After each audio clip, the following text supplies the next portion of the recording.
Как ты пришел в Всю профессию жизнь охотника? здесь этим только и занимались. Охотой да рыбалкой. Хлеб не растет. Ну, картошку тут выращивали, наверное. Даже огурцы на моей памяти, я помню, первые огурцы садили там теплицы. Это я помню, что началось при мне это. А сейчас он вовсю везде там растут парники у всех. Все охотились. Своя заимка была. Вот, кстати, в Топково, как раз, вот где гусиная заимка, там выше вот этого озера 7 километров сосновый бор и прадедова заимка была. Ездили туда на лошадях. А это расстояние примерно 20 с лишним километров. Вот по тальникам и по всякому. Тогда кони передвижение это было на чем. Но тогда охотились на цветного. Здесь тогда соболя не было. А цветной закончился уже на моей памяти. А что это цветной? Соболей стали. Ну как чего? Это горностай, колонок. Вот этот цветник назывался. Горностай белый с черным хвостиком, а колонок рыжий с белой грудкой, там, бородой. Профессия Ну, сборщик. сборщиком это уже во время войны они работают. Сборщики пушнины. Вот молодежь собирали и за охотниками.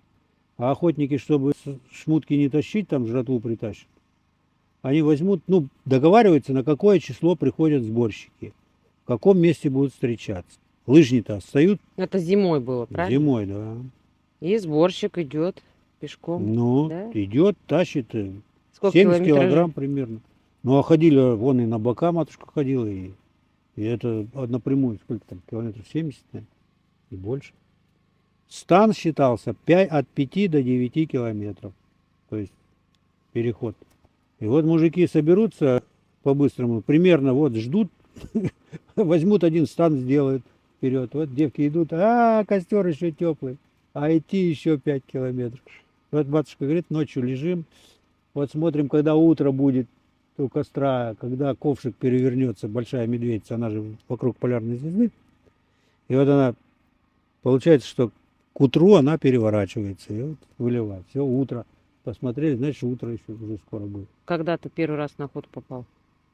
А как я попал с детства, мы же тут всегда. Пошел первый раз стрелял, знаешь, что с Николаем Петровичем. Он на меня старше на 5 лет, мне, наверное, лет 7 было. Это брат, да? Давай, двоюродный. Будешь стрелять? Я сказал, буду, конечно. Давай. Сели с ним, обрыв на берегу, наверное, километров 3, наверное, у меня с собой. Ружье, стреляй. Я бах! Ружье туда, я сюда.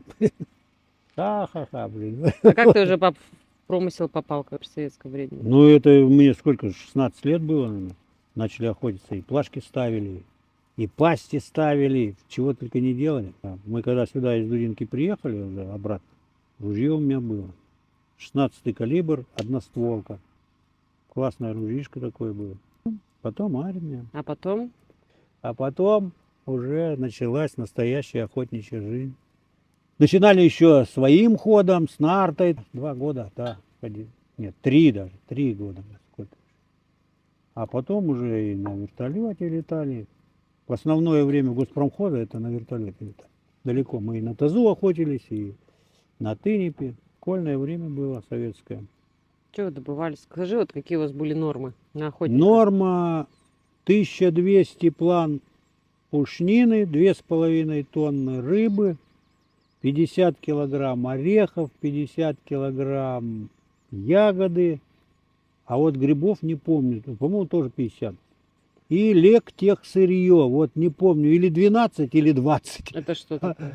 Ну, травы там, корешки, вот, пижму собирали, потом корень кровохлебки, чага. Ну, все мудрили, блин, чагу-то лучше это. Отколол там 3 килограмма сразу. А корней там насуши эти 20 килограмм, когда-нибудь.